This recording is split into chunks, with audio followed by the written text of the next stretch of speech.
Welcome to my YouTube channel came math 0987। চলো, তোমাদের আজকে আমি একটা নতুন ভিডিও নিয়ে চলে এসেছি। তোমাদের আজকের গোলকের আমি দ্বিতীয় পার্ট নিয়ে আলোচনা করব।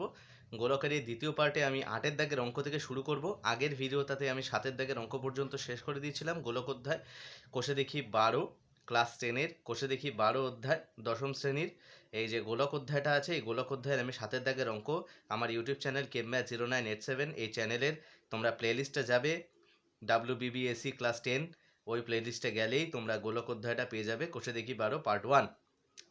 চলো, 8-এর দাগের অঙ্কটা আমরা পড়ে নিই। রিডিং বলছে একটা নিরেট সীসার গোলকের ব্যাসের দৈর্ঘ্য 14 সেমি। ঠিক আছে, তাহলে একটা নিরেট সীসার গোলক আছে যার ব্যাসের দৈর্ঘ্য বলে দিয়েছে 14 সেমি, আর গোলকটিকে গলিয়ে 3.5 সেমি দৈর্ঘ্যের ব্যাসার্ধের কতগুলি নিরেট গোলক তৈরি করা যাবে। তার মানে মোদ্দা ব্যাপার হচ্ছে যে আমার একটা সীসার গোলক আছে, একটা বড় সীসার গোলক আছে। ওই সীসার গোলকটাকে গলিয়ে আমি কি বানিয়েছি, কয়েকটা নিরেট গোলক বানিয়েছি যার প্রতিটার ব্যাসার্ধ হচ্ছে 3.5 সেন্টিমিটার। ঠিক আছে, এবারে তোমরা আমাকে বলো, এই সীসার গোলককে গলিয়ে যে পরিমাণে সীসা পাবো, সেই সীসা থেকেই তো আমি এই এত সেমি দৈর্ঘ্যের ব্যাসার্ধের তোমার আমি ছোট নিরেট গোলক বানাবো। এবারে আমাকে বের করতে বলেছি যে কটা বানাতে পারবো। তাহলে একটার আয়তন জেনে নেব। তাহলে আমি ধরে নেবো যে এক্স খানা বানানো যাবে। তাহলে এক্স খানার আয়তন মানে টোটাল যেটা বানানো যাবে, যে কটা একটার আয়তনের সাথে গুণ করে দিলে সেই টোটাল আয়তনটা হয়ে যাবে আমার এখান থেকে পাওয়া সীসার পরিমাণটা, আয়তনটা। তো এটার আয়তন মানে বড় সীসার গোলকের আয়তনের সাথে আমি ছোট সীসার গোলকের এক্স খানা সীসার মানে ছোট নিরেট গোলকের আয়তনকে সমান দেখিয়ে দিলে আমি আমার রিকোয়ার্ড উত্তর পেয়ে যাবো যে কখানা গোলক বানানো যাবে। তো দেখো দেখো তাহলে আমি ধরে নিলাম যে আচ্ছা, কিছু ধরার ব্যাপার নেই, যে নিরেট সীসার গোলকের ব্যাস মানে বড় যে সীসার গোলকটা আছে যেটাকে গলিয়ে আমি ছোট ছোট নিরেট গোলক তৈরি করব, তার ব্যাসটা বলে দিয়েছে আমাকে 14 সেন্টিমিটার। তার মানে 2r সমান সমান 14 সেন্টিমিটার। তার মানে r সমান সমান 14/2 মানে 7 সেন্টিমিটার। অর্থাৎ সীসার গোলকের আয়তনটা আমার হয়ে যাবে 4/3 পাই স্মল আর কিউব। তার মানে 4/3 পাই ইন্টু 7-এর কিউব ঘন সেন্টিমিটার। তাহলে এটা হয়ে গেল আমার সীসার গোলকের আয়তন। এবারে দেখো, আমার নিরেট গোলকের ব্যাসার্ধ মানে যে ছোট যে গোলকটা ওটা R1 ধরে নিলাম। যেহেতু আমি স্মল আর ধরে আগে কাজ করে ফেললাম সীসার গোলকটাকে, তো আমি এটাকে R1 ধরলাম, নতুন একটা ব্যাসার্ধ। তো R1 আমাকে কত বলে দিয়েছে, 3.5 সেমি, মানে ছোট যে গোলকগুলো বানাবো। তো ছোট গোলকের একটার ব্যাসার্ধ মানে প্রত্যেকটা ব্যাসার্ধ হচ্ছে R1 সমান 3.5 সেমি। এবার নিরেট ছোট গোলকের একটির আয়তন কত হবে, একটির আয়তন হয়ে যাবে তোমার 4/3 পাই আর কিউব। ফর্মুলা এটা আয়তনের।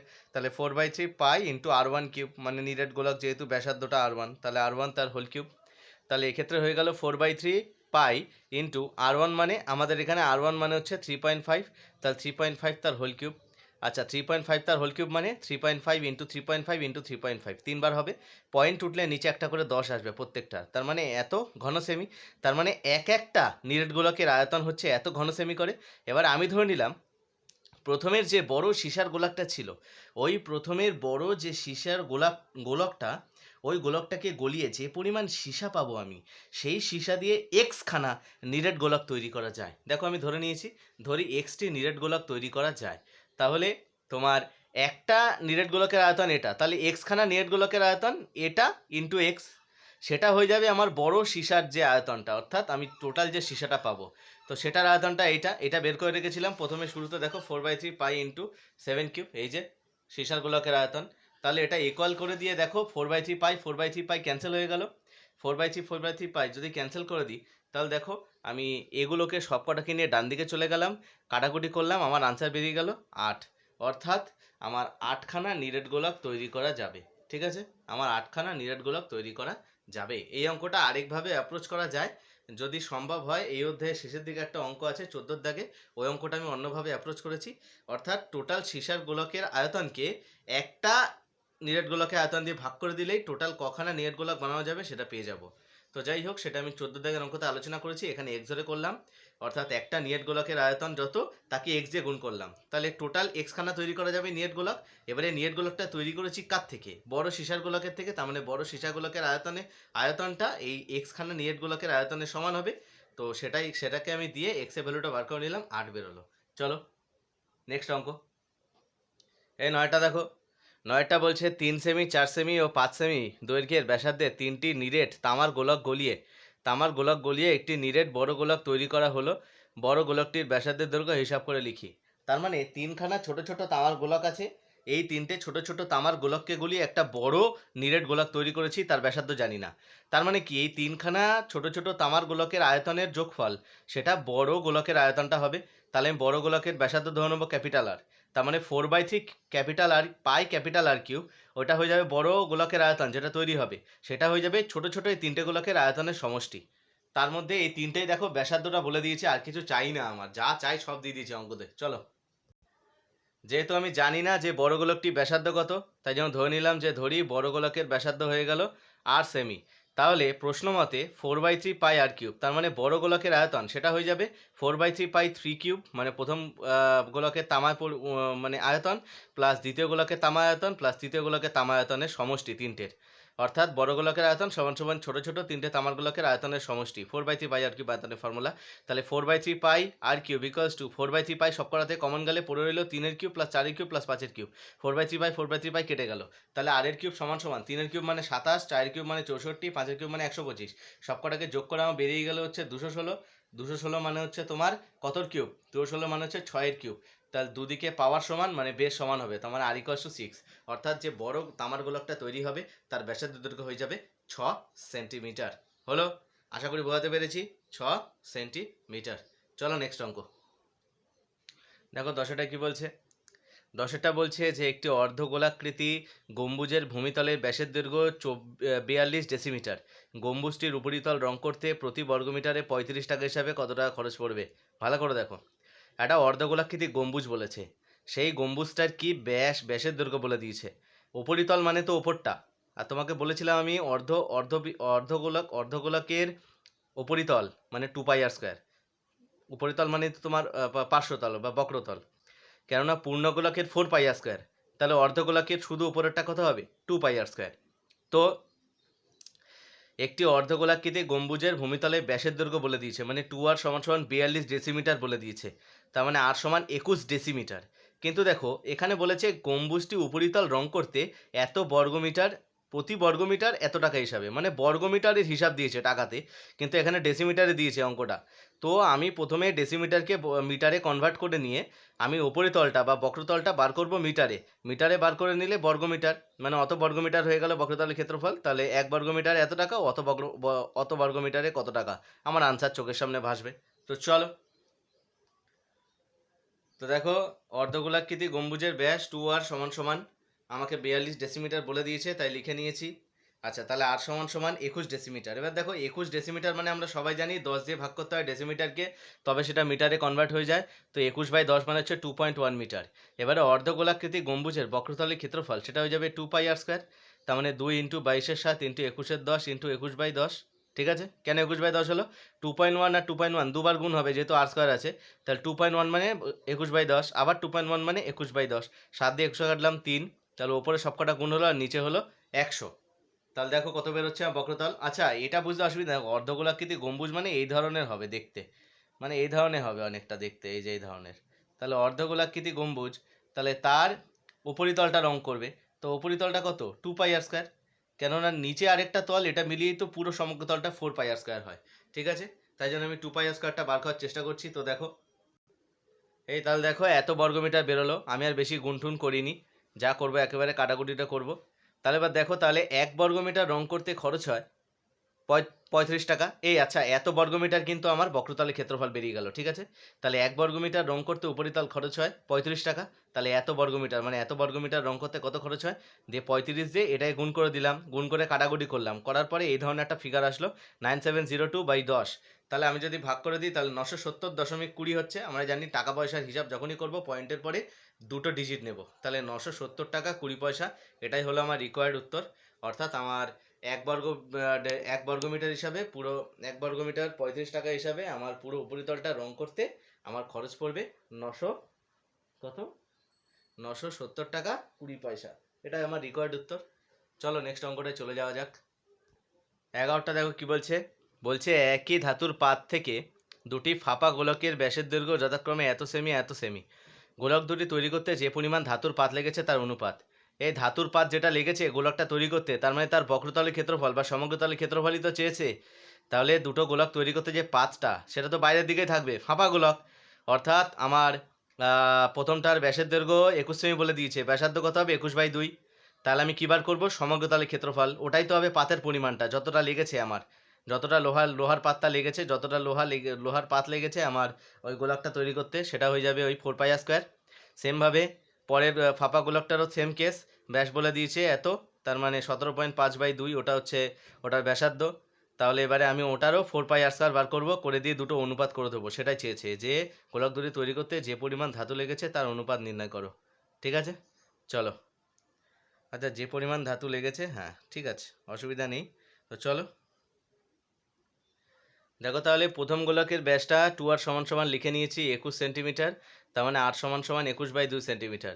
প্রথম গোলকের সমগ্রতলের ক্ষেত্রফল সমান 4πr², তার মানে 4π × 21/2 তার স্কোয়ার, 4πr² তো সমগ্রতলের ক্ষেত্রফল, তাহলে 4π × 21 স্কোয়ার 441, 2 স্কোয়ার হচ্ছে 4, এত বর্গ সেমি। অর্থাৎ প্রথম গোলকের সমগ্রতল ক্ষেত্রফল এত, তার মানে এতটা পাত লেগেছে প্রথম গোলক তৈরি করতে। নেক্সট দ্বিতীয় গোলকের ব্যাস আমাকে বলে দিয়েছে 2r1, যেহেতু প্রথমেরটা আর ধরেছি, এটা r1 ধরলাম ওর জন্য। তাহলে 2r1 সমান আমাকে বলে দিয়েছে হচ্ছে তোমার 17.5, তাহলে r1 = 17.5/2, তার মানে r1 = 175/20। এই যে এখান থেকে যে পয়েন্টটা তুললাম সেটা নিচে এসে 10 হয়ে গেল, গুণ মানে 20, এত সেমি হয়ে গেল r1, অর্থাৎ দ্বিতীয়টার ব্যাসার্ধ। এবারে দ্বিতীয় গোলকের সমগ্রতলের ক্ষেত্রফল কত হয়ে যাবে, 4π × r1², তার মানে 4π × r1 মানে এইটা 175/20 তার হোল স্কোয়ার, 175² 30,625, এত বাই 20² হচ্ছে 400, এত বর্গ সেমি। তাহলে এবারে কি লিখেছি, যে গোলকটি তৈরি করতে যে পরিমাণ ধাতুর পাত লেগেছে তার অনুপাত, অর্থাৎ এই সমগ্রতলের ক্ষেত্রফল দুটো অনুপাত করে দিলে আমি আমার উত্তর পেয়ে যাব, প্রথমটার আর দ্বিতীয়টার।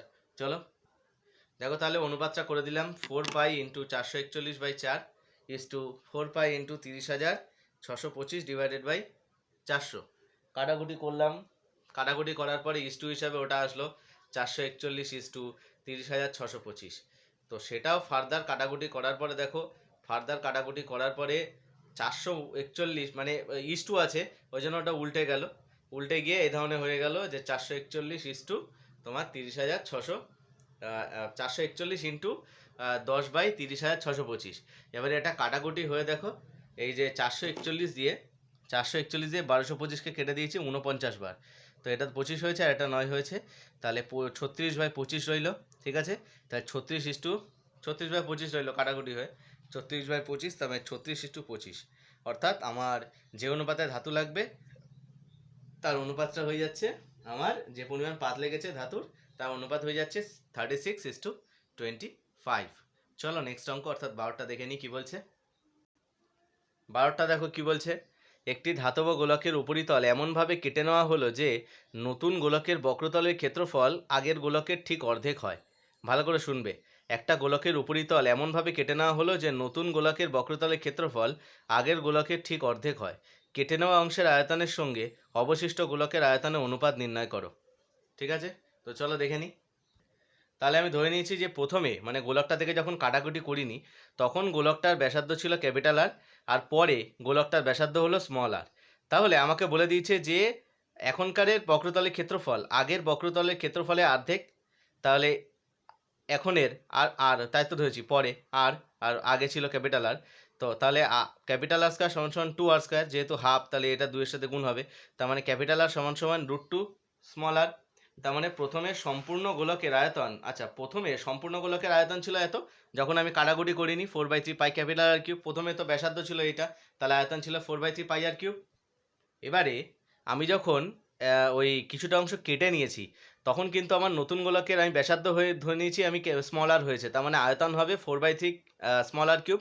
তাহলে অবশিষ্ট অংশের আয়তন কত হবে, আগেরটার আয়তন থেকে এখনকার আয়তনটা বাদ দিয়ে দিলে অবশিষ্ট অংশের আয়তন পেয়ে যাব, তার মানে 4/3 পাই ইন্টু ক্যাপিটাল আর cube minus small r cube, তার মানে 4/3 পাই ক্যাপিটাল আর মানে √2r, এখানে লিখে দিতে পারো, যেহেতু ক্যাপিটাল আর সমান সমান √2 স্মল আর, আগের পেজে শেষে করেছো, তাহলে √2r তার হোল কিউব। এবার দেখো তোমার √2r হোল কিউব কত, 2√2 তো, আর আর এর কিউব, এবারে আর এর কিউব কমন গেলে বাইরে নিয়ে নিলে √2 - 1 পড়ে থাকবে, এত ঘন একক, এটা হয়ে যাবে অবশিষ্ট অংশের আয়তন।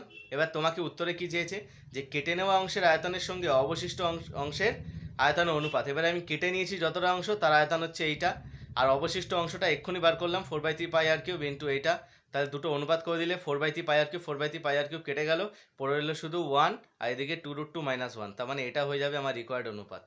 ঠিক আছে, অঙ্কটা যারা বোঝনি কমেন্ট বক্সে কমেন্ট করবে, তারপর বোঝাবো। চলো 13টা দেখো কি বলছে। বলছে 14 সেমি দৈর্ঘ্যের ব্যাসার্ধ বিশিষ্ট একটি ভূগোলকের অক্ষটির বক্রতলে 0.7 সেমি দৈর্ঘ্যের ব্যাসার্ধ বিশিষ্ট দুটি বৃত্তাকার ছিদ্র করা হয়েছে। ভূগোলকটির গোলাকার অংশের ধাতব পাতের ক্ষেত্রফল নির্ণয় করি। দেখো ব্যাপারটা হচ্ছে কি, যে একটা ভূগোলক আছে, মানে তুমি বলতে পারো সে গ্লোব হয় না যেগুলো ঘোরে, সে পৃথিবীর একটা গ্লোবে এরকম থাকে রাখা, ওটা ঘোরে। তো যাই হোক, ওই গ্লোবের মধ্যে দুখানা ছিদ্র করেছি, ঠিক আছে, দুটো বৃত্তাকার ছিদ্র, আর প্রত্যেকটার ব্যাসার্ধ হচ্ছে 0.7 সেন্টিমিটার। এবারে বলছে ওই দুটো ছিদ্র করার পরে তো দুটো ধরো বৃত্ত উৎপন্ন হয়েছে, তো তার ক্ষেত্রফলটা তো বাদ যাবে পুরো গোলক থেকে, তাহলে পুরো গোলকে বাকিটা আর কতটা ধাতু পড়ে থাকবে ওপরে, ধাতব অংশ। তো আমি কি কাজ করব, প্রথমে এই বড় গোলকের মানে এই যে এত সেমি ব্যাসার্ধের ভূগোলকের, তাহলে আর এর ভ্যালুটা 14 বলে দিয়েছে, আমি ওখান দিয়ে সমগ্রতাল বার করব, তার মানে কতটা ধাতু আছে, মানে কতটা ধাতব অংশ আছে, পাত আছে আর কি। সেটার থেকে আমি দুখানা ছিদ্র করব, ছোট ছোট দুটো ছিদ্র করব, করে সেই দুটো ছিদ্রের সেই দুটো ছিদ্রের ক্ষেত্রফলকে বাদ দিয়ে দিতে হবে টোটালটার থেকে, তবেই আমি বাকি যে ধাতব অংশ তার ক্ষেত্রফলটা পেয়ে যাব। তো দেখো ভূগোলকটার ব্যাসার্ধ তাহলে 8 সমান সমান আমাকে বলে দিয়েছে 14 সেমি। এই ধরো ভূগোলকটা, ঠিক আছে, এই ধরো ভূগোলকটা এইভাবে রাখা আছে, ঠিক আছে, এইভাবে কিভাবে বেশ রাখা থাকে, এইভাবে মনে হয় রাখা থাকে, ঠিক আছে। তো এইভাবে ধরো ভূগোলকটা রাখা আছে এর ওপরে, এবারে এইভাবে ধরো ঘুরছে, এবারে আমি এখানে দুখানা ছিদ্র বানিয়েছি, তাহলে তো ধাতু তো এখান থেকে উঠে যাবে, তো এখানে তো আর ধাতু থাকবে না। কিন্তু আমি তো এই বড় গোলকটার ধরো ব্যাসার্ধ জানি 14, তার মানে আমি পুরো সমগ্রতলে কতটা ধাতু আছে সেটা পেয়ে যাবো 4πr² ফর্মুলা দিয়ে। তো সেটাই পেয়ে গেছি 2464 বর্গ সেন্টিমিটার, তার মানে এতটা ধাতু আছে। কিন্তু আমি যে দুখানা ছিদ্র করেছি এর ফলে কি হলো, এখান থেকে তো ধাতু উঠে গেল, কিন্তু এবারে এই ছিদ্রগুলোর প্রত্যেকটা ব্যাসার্ধ হচ্ছে 0.7, তাহলে এগুলো যেহেতু বৃত্ত, দেখো এগুলো কিন্তু বৃত্ত, এগুলো কিন্তু গোলক না, আমি জাস্ট পাতটা তুলে নিয়েছি মানে বৃত্তাকার, অর্থাৎ বৃত্তের ক্ষেত্রফলের ফর্মুলা πr², তাহলে এক একটা ছিদ্রের ব্যাসার্ধের দৈর্ঘ্য হচ্ছে 0.7, তার মানে পাই ইন্টু 0.7 স্কোয়ার, ঠিক আছে, ততটা ক্ষেত্রফলের ধাতু উঠে গেছে।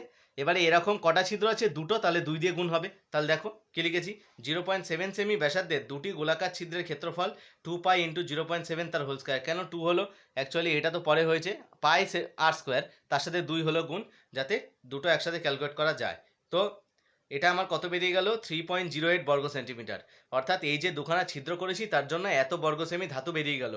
এবারে ভূগোলকে ধাতব অংশের ক্ষেত্রফলটা তাহলে কত পড়ে রইল, মোট তো বেরিয়েছিল 2464, যখন ছিদ্র করিনি ধাতব অংশের ক্ষেত্রফল, আর এখন আমি ছিদ্র করে তুলে নিলাম 3.08 এত বর্গ সেমি, তাহলে পড়ে রইল 2460.92 বর্গ সেন্টিমিটার ধাতব অংশ।